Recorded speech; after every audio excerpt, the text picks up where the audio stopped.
மாலை மலர் ரசிகர்களுக்கு என்னுடைய வணக்கம். நான் உங்கள் நீலிமா. இப்போ நான் பன்னியாரும் பத்மினியும் ஆடியோ லான்ச்சில் இருக்கேன். இந்த படம் வந்து எனக்கு ரொம்ப க்ளோஸ். ஏன்னா நான் பன்னியாரோட பொண்ணாக இந்த படத்தில் நடிச்சிருக்கேன், மதுரை பொண்ணாக நடிச்சிருக்கேன் for the first time.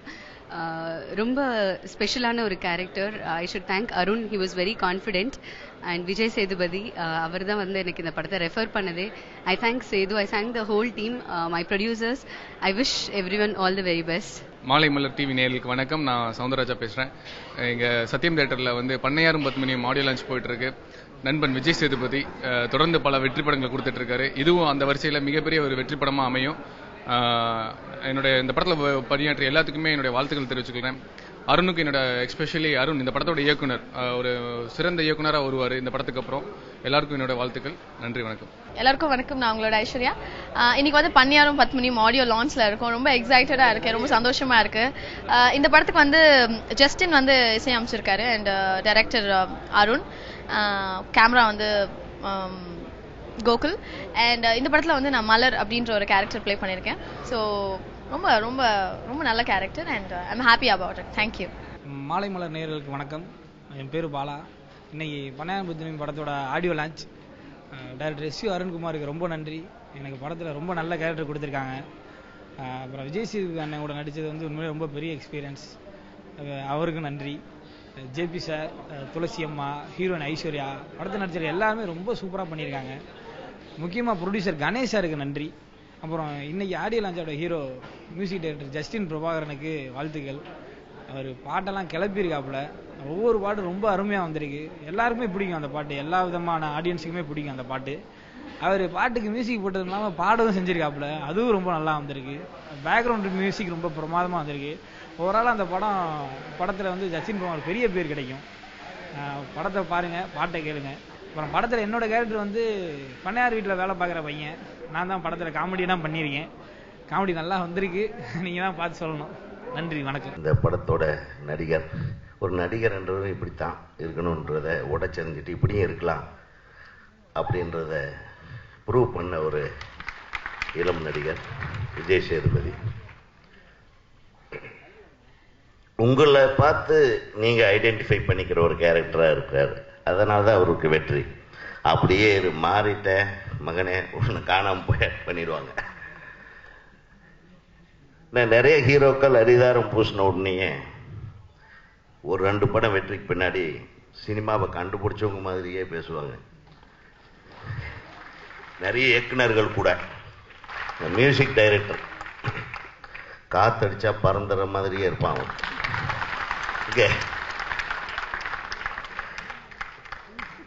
Extraordinary talent இருக்கு, உண்மையிலுமே சொல்றேன். திரையுலகத்துக்கு இன்னொரு இளையராஜா. டைரக்டர் ரொம்ப சின்ன பையன், ஆனால் வேலையில் பார்த்தீங்கன்னா அவ்வளோ புத்திசாலி, அவ்வளோ ஷுரூடானவர், அவ்வளோ அற்புதமாக இயக்குனர் பண்ணார். அவரோட முழு டீமுமே அது மாதிரி தான். ஸோ அடுத்தது பார்த்தீங்கன்னா விஜய் சேதுபதி. அவர் வந்து எல்லாருக்கும் நண்பர் தான், ஆனால் எனக்கு இன்னும் கொஞ்சம் ஸ்பெஷல் நண்பர்னு நினைக்கிறேன். அதுதான் சொன்னேன், வாழ்க்கையில் பாதி கடந்த அப்புறம் எனக்கு கிடைச்ச புது நட்பு இந்த படத்தில் நிறைய கிடைச்சிருக்கு.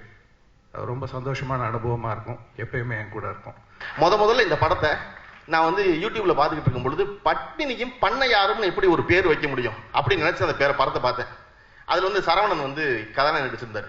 அதுல பண்ணையாரன் நடிச்சிருந்தவர் வந்து நம்ம பாரதி ராஜா படம் முருகன். அவர் என்ன ஒரு அடைமொழியோட ஒரு முருகன் பாங்க, அவரை தேனி முருகன். அவருக்கு போன் பண்ணி கூப்பிட்டு டேரக்டர் சொல்லி பாராட்டி, நான் பார்க்குற ஆட்டையெல்லாம் சமுத்திரக்கனி, சசிகுமார் அவ்வளவு பேர் இப்படி படம் பண்ணியிருக்கான், அப்படி படம் பண்ணிருக்கான்னு சொல்லிக்கிட்டே இருந்தேன் அந்த படத்தை. அதனால இவர்கள் எல்லோரும் பாராட்டும் பொழுது எனக்கு அந்த மகிழ்ச்சி இருக்கு. இதை நான் முதல்ல செஞ்சேன். லாசா ராமமிர்தம் சொல்லுவாரு, தூரத்தில் ஒரு பெண் வந்து கொண்டிருந்தாள், அழகாக இருந்தாள், அதில் ஒன்றும் ஆச்சரியம் இல்லை. லாசா ராமமிர்தம் கவிதை போல உரைநடை எழுதுறவர். தூரத்தில் ஒரு பெண் வந்து கொண்டிருந்தாள், அழகாக இருந்தாள், அதில் ஒன்றும் ஆச்சரியம் இல்லை, அருகில் வந்த பெண்ணும் அந்த பெண் அழகாக இருந்தாள். அந்த மாதிரி இந்த படம் ஷார்ட் பிலிமா இருக்கும், பிரமாதம் இல்ல. தூரத்தில் ஒரு பெண் அழகாக இருந்தாள், அருகில் வந்த பெண்ணும், சத்தியம் தேட்டருக்கு வந்த பெண்ணும் அந்த பெண் அழகாக இருந்தாலும் சிறப்பு தான். அவ்வளவு அற்புதமா பேசிட்டாரு. முதலில் இந்த படத்தை தயாரித்த கணேஷ்க்கு என்னுடைய வாழ்த்துக்கள். அவர் ஒரு குறும்படமா இந்த படத்தை வந்து எங்கிட்ட காமிச்சாரு ஒரு 6 months முன்னாடி. I was very confident. அந்த குறும்படமே வந்து அவ்வளோ அற்புதமா இருந்தது. அதை எப்படி மாற்ற போறீங்க அப்படின்னு நான் கேட்டேன். அது வந்து எப்படி எக்ஸ்டெண்ட் பண்ண போறீங்கன்னு அப்பதான் ஒரு அவுட்லைன் என்கிட்ட சொல்லியிருந்தாரு. ரொம்ப பிரமாதமா இருந்தது. இந்த படத்துல வந்து இவ்வளவு அற்புதமான பாடல்களும் அது வந்து ஒரு குறும்படமா பார்க்கும்போது இவ்வளவு வாய்ப்பு இருக்கா அப்படின்னு நினைச்சிருந்தேன். நான் ஒரு சின்ன ட்ராக்ல போயிட்டு இருக்கேன்னு. ஆனா இந்த சாங்ஸ் பார்க்கும்போது தெரியுது இதுல இவ்வளவு எமோஷன்ஸ் கொண்டு வந்திருக்காங்கன்னு. விஜய் சேதுபதி பண்ணியிருக்கிறது ரொம்ப அற்புதம். ஏன்னா அவர்கிட்ட நான் ஒரு 2 மாசமா பழகிட்டு இருக்கேன்.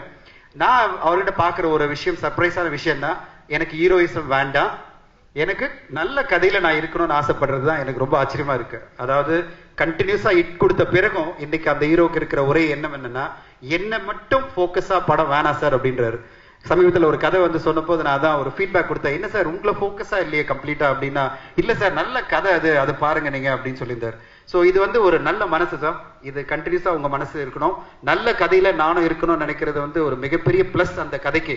அந்த கதை வந்து இன்னும் பெருசா வெற்றி அடையும். விஜய் சேதுபதியை பாக்குறப்பலாம் எனக்கு ஒரு பூனையினுடைய பாடி லாங்குவேஜ் இருக்க மாதிரியே இருக்கும். அவருடைய கண்ணும் சரி, அவர் நடக்கிறதும் சரி. அதாவது அவருடைய முதல் படத்துல மட்டும் இல்ல, எப்பொழுதுமே வந்து ஒரு பாய்ச்சல்லே இருக்காரு. ஒரு என்ன சொல்றது, அதனுடைய பீச்சுங்கிறது அதனுடைய முழுக்க இருக்கணும்னு ட்ரை பண்றாரு. ஸோ இந்த வேட்கை அவர் டீம் சரி, இந்த இயக்குனர் டீம் சரி நான் பாக்குறேன். அப்புறம் தயாரிப்பாளர் கணேஷ், அவர் நான் அடிக்கடி பார்த்திருக்கேன். எப்போது ஒரு வீடியோ கேம்ஸ் விளையாண்டே இருப்பாரு. நான் தான் சார் வானம் எடுத்தேன்னு சொல்லுவாரு. நம்ப முடியாது, சும்மா சொல்றாரு இப்போ ஒரு வானத்துடைய தயாரிப்பாளர் இவர் அப்படின்னு சொல்லி நினைச்சிட்டு இருந்தேன். பட் இன்னைக்கு இந்த படம் அவர் தயாரிச்சது ரொம்ப சந்தோஷமா இருக்கு. அவருடைய சாய்ஸ் ஆஃப் மூவிஸ் ரொம்ப நல்லா இருக்கு. விஜய் சேதுபதி பத்தி நான் பேசுறதுங்கிறது நான் உண்மையில என்னைய பத்தியே பேசுற மாதிரி. 2010 வந்து தென்மேற்கு பருவக்காற்று படம் ரிலீஸ் ஆகி ஒரு 3 மாசம் கழிச்சு சென்னை திரைப்பட விழாவில் அந்த படத்தை திரையிட்டாங்க.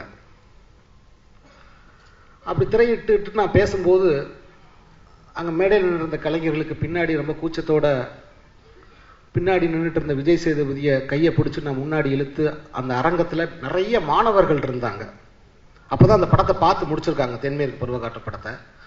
அந்த மாணவர்கள்ட்ட நான் சொன்னேன், இந்த விஜய் சேதுபதி விக்ரமுக்கு இணையான ஒரு நடிகன் நான் சொன்னேன்.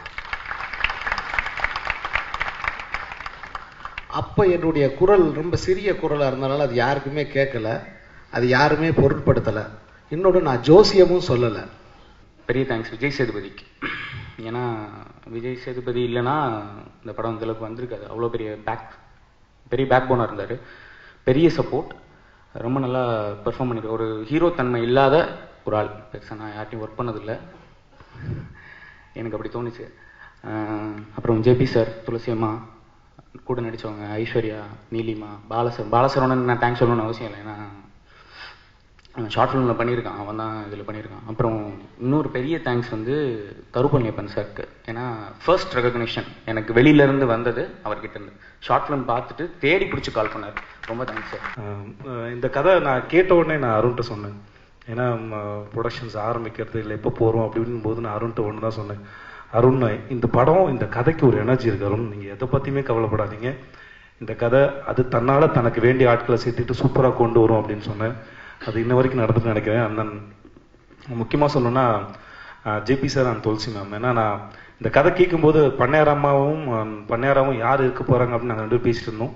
அப்போது எங்கள் 2 பேரோட சாய்ஸாக இருந்தது JP sir and sir. Super sir. ஆக்சுவலாக சொன்னால் ஒரு படத்தோட ஆடியோ லான்ச்சில் ஹீரோ தான் கடைசியாக பேசுனா ஜேபி சார் தான் பேசியிருக்கணும். அவங்க ஏதோ நான் முன்னாடி ஹீரோ என்ன பேச விட்டாங்கன்னு நினைக்கிறேன். அண்ட் ஜேபி சாருக்கும் துளசி அம்மாவும் சரி, நான் அந்த சாங் உனக்காக பிறந்தேன் என்னோட சாங் வந்து நான் அவ்வளோ ரசித்தேன்.